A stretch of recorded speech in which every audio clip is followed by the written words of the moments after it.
L'inflation a été au mois de juin de 0,4%. Cela fait un rythme annuel de 4,5%. C'est beaucoup pour un mois de juin, mais c'est moins qu'ailleurs dans le monde occidental.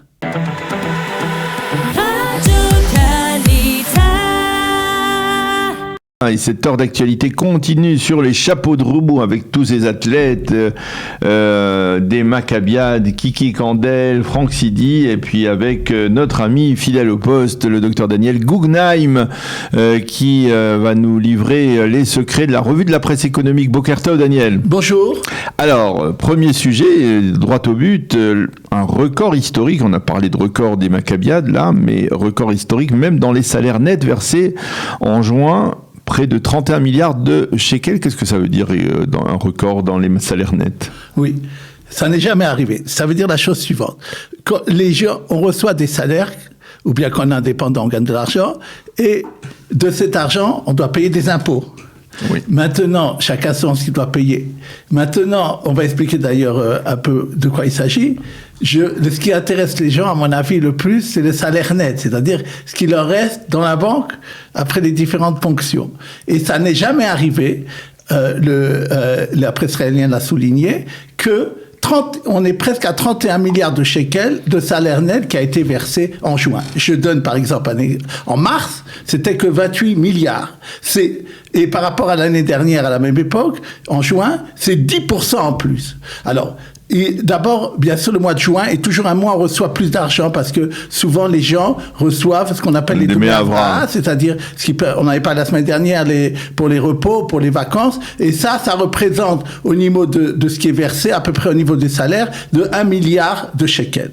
Maintenant, une autre chose qui se passe, c'est qu'il n'y a jamais eu autant de gens qui ont travaillé en Israël, de salariés dans le actif, donc ça joue aussi par rapport à ça. Maintenant, le gouvernement avait fait une mesure dont on a parlé à l'époque, disant que si quelqu'un avait un enfant entre 6 et 12 ans, il aurait le droit cette année à ce qu'on appelle une nekudat zikouï en plus, c'est-à-dire un point en plus qui permet de payer moins d'impôts. Et ce point-là était rétroactif 6 mois. Il a été payé maintenant en juin, et donc ça fait que maintenant l'État a reversé aux gens un impôt plus pris pendant 6 mois, donc ça fait... grosso modo, vous voulez nous dire qu'en fait les Israéliens, ils sont un tout petit peu plus riches, mais que, en parlant de la hausse du coût de la vie, eh bien, ça va pas les aider à acheter beaucoup plus de choses au supermarché, si on peut dire. Ça, on parlera dans le deuxième sujet. Maintenant, le salaire moyen du salaire net, il n'a jamais été aussi élevé, c'est 8 430 shekels. Je parle du salaire moyen net. Maintenant, je voudrais profiter de ça pour dire ici ce que les impôts ont déclaré cette semaine. Ils ont fait beaucoup de pubs là-dessus. D'abord, ça vient aussi de cela que la Cour des comptes dit les gens de façon globale, l'Israélien paye trop d'impôts par rapport à ce que la loi l'exige. Il y a beaucoup de dispenses, il y a énormément de choses qui sont à faire à ce niveau-là, et les gens ne demandent pas assez, et il y a 1 milliard de shekels évalué par la Cour des comptes, que Mevaker Amdina en hébreu, que les gens payent en trop. Donc ça, c'est une chose. À cause de cette annonce aussi, les impôts ont tenu à faire la déclaration suivante cette semaine. Il y a ce qu'on appelle en Israël l'impôt négatif, c'est-à-dire si quelqu'un gagne une certaine somme, qu'il soit indépendant ou qu'il soit salarié, entre 2500 shekels et jusqu'à un certain plafond, chacun ça dépend, alors, et qu'il a ou jusqu'à 55 ans, ou bien qu'il a des enfants à charge, ou bien même s'il a plus que 55 ans, s'il n'a pas d'enfants à charge, l'État lui donne en plus de son salaire ou pour l'indépendant de ce qu'il reçoit, il lui donne de l'argent. Ça s'appelle un impôt négatif. C'est surtout pour les gens d'ailleurs qui ne payent pas d'impôts. C'est une mesure sociale. Maintenant, cette année, le gouvernement, pour inciter les gens à aller au travail, a augmenté cette somme-là. Et elle a augmenté de 40%. Elle a dit que ça serait payé en une fois. Et ils incitent les gens à venir demander. Et c'est très simple. Il suffit de mettre son numéro d'identité dans le site internet du gouvernement qui est là-dessus. Et à ce moment-là, immédiatement, on vous dit si vous avez le droit ou pas à cet argent. Et à ce moment-là, de le demander. Il est souligné qu'il y a eu plus de 100 000 personnes qui ont eu cet argent-là, et ça représentait 580 millions de shekalim. Très intéressant. Alors justement, je vous le disais tout à l'heure, il y a quelques instants, l'inflation continue à grimper. Et ça nous aide pas beaucoup, parce que même si on a un peu plus d'argent à disposition, vu les prix aujourd'hui qui augmentent un peu partout, l'électricité, l'essence, les denrées alimentaires, tout augmente. On n'est pas bénéficiaire là-dedans, certainement pas. Comme j'essaye de faire d'habitude, je vais essayer d'aller au-delà de ce que vous dites, voir de donner à nos auditeurs quelques éléments de discussion pour voir où en est la réalité au niveau de l'inflation. Donnez-leur un peu d'espoir. Les chiffres de juin. Alors d'abord, il faut dire, en juin, je parle de ce que l'INSEE publie, il a augmenté de 0,4%. C'est vrai que, la presse le dit d'ailleurs, les gens ressentent que c'est plus que ça. Moi, je dis ce que l'Institut statistique dit, c'est 0,4%. Mais les économistes, patentés, prévoyaient même 0,5%. Maintenant, je voudrais encore faire sur un mois, ça veut dire on parle de 4,4% par an. 0,4% en juin. Oui. Et on prévoyait 0,5% en juin. C'est vrai que juin d'habitude est un mois où il n'y a pas tellement d'inflation. Maintenant, il a été. Je voudrais d'abord dire que par rapport, il faut mettre ce chiffre en correspondance à ce qui se passe dans le monde. Aux États-Unis, ce mois-là, ça a été 1,3%, 3 fois plus qu'en Israël. Dans la zone européenne, dans la zone euro, ce qu'on appelle ça a été 0,8%. Alors, quand même, on est un bon élève. Maintenant, concernant, donc ça, ce qu'on a dit, c'est 0,4%. Maintenant, si on analyse les chiffres, il y a eu la première remarque à faire, c'est que si on enlève le problème de l'énergie, et on va revenir en quelques secondes après, l'inflation aurait été au mois de juin de 0,1%, c'est-à-dire qu'on aurait été dans la stabilité des prix. Non mais attendez. Maintenant, deuxièmement, un autre facteur qui a eu lieu, c'est un facteur concernant le logement, surtout les locations dans les nouveaux contrats. Il y a même des nouveaux contrats ou même quelqu'un qui n'a jamais été locataire, maintenant il l'est. Ça a augmenté de 6,5% par rapport à ce que c'était avant. Et ça, à mon avis, c'est dû au fait que les prêts hypothécaires ont beaucoup augmenté, les coûts, et que ceux qui louent les appartements, c'est-à-dire les propriétaires, veulent se faire partager par les locataires les frais de la banque Mashkanta. Et d'ailleurs, du prêt hypothécaire. C'est un problème pour la Banque d'Israël, parce que la Banque d'Israël joue avec le feu. Si elle continue comme ça, elle va alimenter le problème du coût des locations si elle continue à augmenter ses taux d'intérêt sur le marché hypothécaire. Maintenant, une chose qui a énormément baissé, c'est le prix des fruits et légumes. 8% de baisse de prix et légumes en mois de juin. Je vous demande, quel est, à votre avis d'ailleurs, le fruit qui a le plus baissé en juin? La pastèque. Exact, 50%. Voilà. Vous êtes formidable. On voit que vous faites les courses. Voilà. Et donc, effectivement, vous allez dire, oui, vous dire le prix de la pastèque dans la plupart des supermarchés d'Israël. C'est entre 2 shekels et 4 shekels ou 5 shekels le kilo. Exact. C'est saisonnier, bien sûr, vous allez me dire. Maintenant, revenons sur l'énergie et le pétrole. Moi, je voudrais vous dire la chose suivante. Depuis quelques semaines, le pétrole qui est vendu par les pays est autour de $100, baril de pétrole autour de $100. Et donc, c'est pas les 150 qu'on attendait, ni le 220 qui avait été prévu. Ça s'est stabilisé. Les matières premières pour l'industrie ont baissé de 30% ces derniers temps.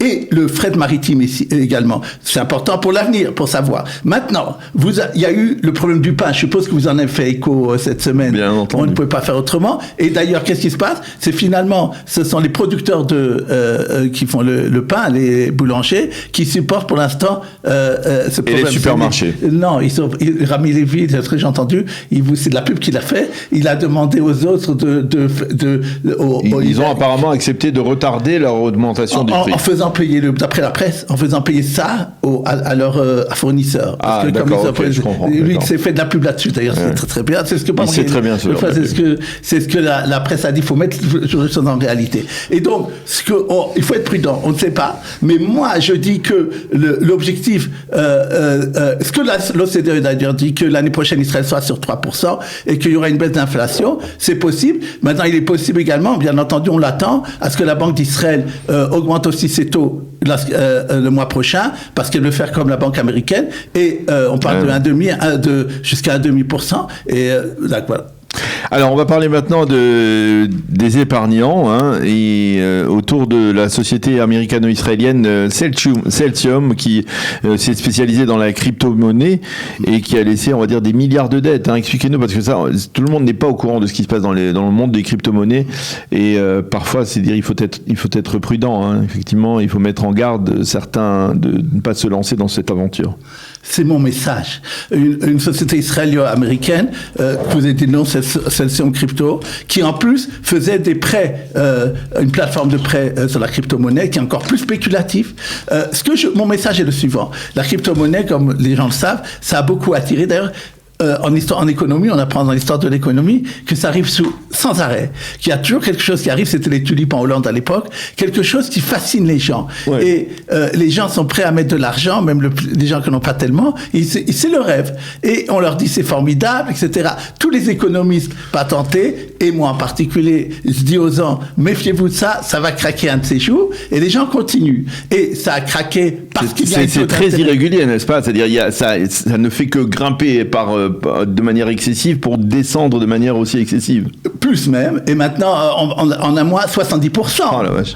Et donc, cette société-là, qui est encore plus spéculative, a laissé des milliards de dollars de dettes, s'est mis en faillite aux États-Unis, et 300 000 créanciers. Donc ça, c'est quelque chose que je voudrais dire aux épargnants, bien entendu, et ajouter également, parce qu'on en a parlé dans le sujet d'avant, concernant même l'immobilier en Israël.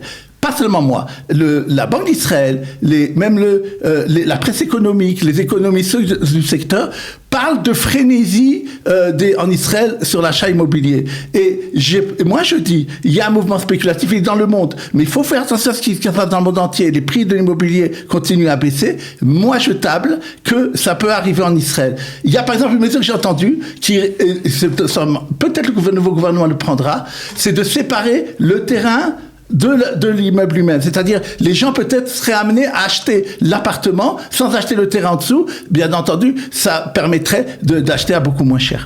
Dernier développement, dernier titre que vous avez relevé dans cette revue de la presse économique, un nouveau développement dans une autre société qui s'est effondrée ces derniers temps, la société Unicredit. C'est l'ancien ministre des Finances, Moshe Kahlon, qui est dans le collimateur, hein, on va dire, de la police, dans le cas précis. De la Reshut ניירות Areth, oui. De la Reshut ניירות Areth. C'est-à-dire, oui, effectivement, nous avions parlé il y a quelques semaines de cela. C'est une société donc qui prête à des gens qui étaient à la bourse, qui valaient des centaines de millions de shekels, et on s'est aperçu qu'il y avait des malversations. Les gens qui avaient épargné dedans ont perdu presque tout leur argent. Maintenant, elle est à la bourse, mais elle est plus cotée, c'est-à-dire ils ont arrêté le marché. Quel était le rôle de Kahlon? Le rôle de Kahlon était le chef de tous les directeurs. Et la question de savoir comment ça se fait que pendant des mois où il était le chef de du directoire, où gagnait 8 millions de shekels, il n'a pas fait attention pour voir qu'est-ce qui s'est passé, qu'il n'y avait pas ces malversations. C'est des vols qui ont été faits par rapport à la société. Certains accusent même le PDG. Encore une fois, il faut être prudent. Les choses sont en cours d'enquête. Et comme vous dites, ce qui a fait la presse dans les titres de presse, c'est que Kahlon, qui était ancien ministre des Finances, a été enquêté sous Azara, c'est-à-dire sous avertissement, mise en garde par la Reshut ניירות Areth, qui est l'autorité des marchés financiers, dont d'ailleurs la presse financière s'est demandé pourquoi elle agit si tard. Elle a attendu que les chevaux soient partis pour pouvoir intervenir. Maintenant, ce que je voudrais, et le deuxième développement qui est important, mais il est là au-dessus, il vient sur cette affaire. les comptables qui vérifient les comptes de cette société s'appellent Ernst & Young. Vous avez seulement entendu parler de cela. C'est même une firme mondiale. En Israël, c'est une firme qui vérifie les comptes de 40% des sociétés qui sont cotées à la bourse en Israël. Donc et là, tout à coup, elle a dit, moi, je décide de dire que tous les comptes que j'avais certifiés jusqu'à maintenant de cette société depuis un an ne sont pas vrais. Et donc, je m'enlève toute responsabilité. Alors d'abord, le directeur n'était pas content. Et en plus, ils ont dit, c'est bizarre, parce que toi, grand cabinet d'experts comptables, tu savais même ce qui se passait dans la société privée qui est en dessous, où il y a eu la plupart des malversations. Comment ça se fait que vous n'avez pas alerté le directoire qu'il y avait un problème? Et je pense aussi que c'est un très grand problème pour les épargnants, parce que on attend à ce que ce qu'on appelle en hébreu chomrei asaf, c'est-à-dire ceux qui sont chargés de contrôler, les experts comptables fassent leur boulot et vérifient bien que les comptes qui sont publiés soient vrais. Eh bien, merci beaucoup, Dr Daniel Guggenheim, pour cette revue de la presse économique.